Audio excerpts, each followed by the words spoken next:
Everyone, good morning জানিয়ে আবার একটা নতুন ভিডিও শুরু করলাম।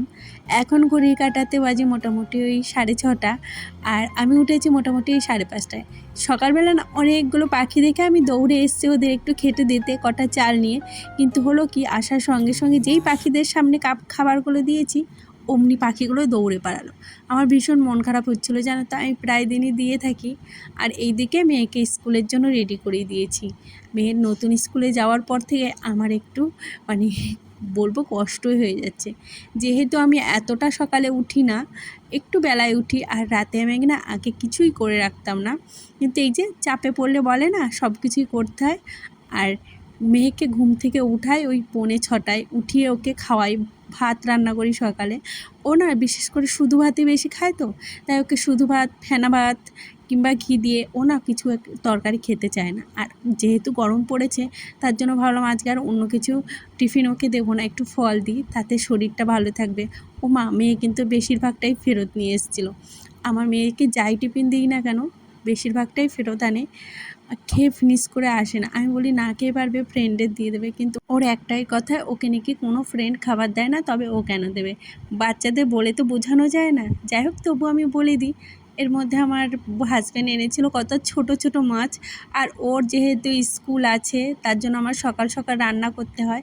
ও বেরোয় 10টায়, আর ভাত রান্না হয়ে গেছে, সেই টেনশনটা নেই।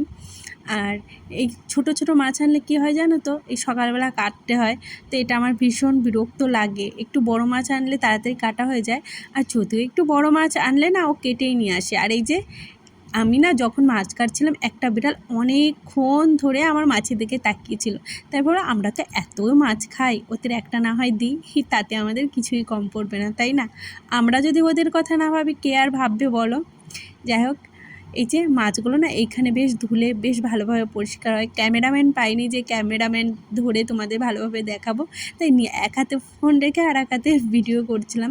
যাই হোক, এখন ফ্রিজে চলে এসেছি কী কী সবজি রান্না করা যায়। আসলে আমার বর এক গাদার সবজি এনে রাখে না, ও 2 দিন 1 দিন অন্তর অন্তর বাজার করে, যার জন্য আমার ফ্রিজে অনেক সবজি থাকে না। ওই অল্প অল্প করে আনে, আর আমরা অল্প অল্প করেই রান্না করি। আমাদের বাড়িতে ফ্রিজটা রাখা মনে হয় শুধুই কি বলো তো, আজকের খাবার কালকে খাবে না, সকালের খাবার বিকালে খাবে না। আমাদের বাড়িতে মানে এটাই হয়। তরকারি যদি বেঁচে যায় না, বেশিরভাগ তরকারিটাই আমার ফেলে দিতে হয়।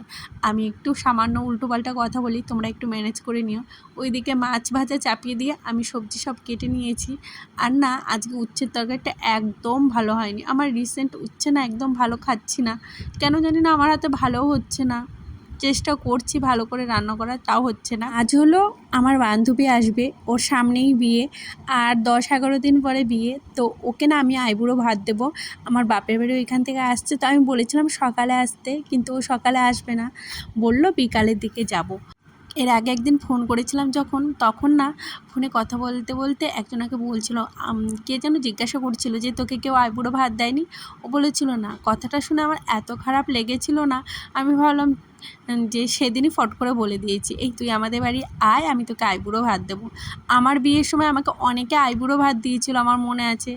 কি বলো তো, বিয়েটা যেমন একটা সবার স্বপ্ন, সব মানে রিচুয়ালস হবে, সেটাও আমাদের অনেক আশা থাকে আর কি, সব মেয়েদেরই। কি বলো তো, আমরা মেয়েরা 4 দেয়ালের মাঝখানেই বন্দি থাকি, ওর পরে বিয়ের পরে তো জীবনটা পুরো চেঞ্জই হয়ে যায়, তাই না? তো সেইটুকুর মধ্যে থেকেই ভাবি, আর মধ্যবিত্ত ঘরে খুব বেশি চাহিদাও করা যায় না, আর আশাও রাখা যায় না।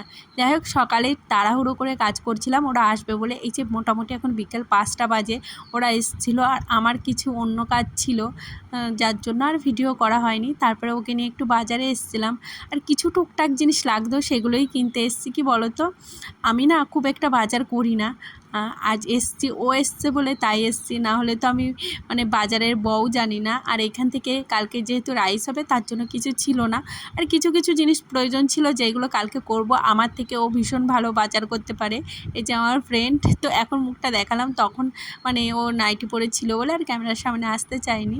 যাই হোক, তারপরে চলে এসেছিলাম আমরা মোমোর দোকানে একটু মোমো খাবো বলে। এখানের মোমোটা নাকি ভীষণ ভালো হয়, বাট খেয়েছি, খুব একটা টেস্ট নয়, তবে দামটাও ঠিকঠাক আছে, মাত্র 30 টাকা। আর 30 টাকায় এখন মনে হয় না যে মোমো পাওয়া যায়। প্রথমে আমরা ঠিক করে রেখেছিলাম, অন্য খাবার খেয়েছিলাম, তাই ভেবেছিলাম একটা মোমো নিই, যদি ভালো লাগে তাহলে আবার মোমো নেব। আর কালকে ওরা আইবুড়ো ভাত দেবো। অবশ্যই তোমরা কিন্তু চ্যানেলটা সাবস্ক্রাইব করে রেখো আর ভিডিওটা দেখো।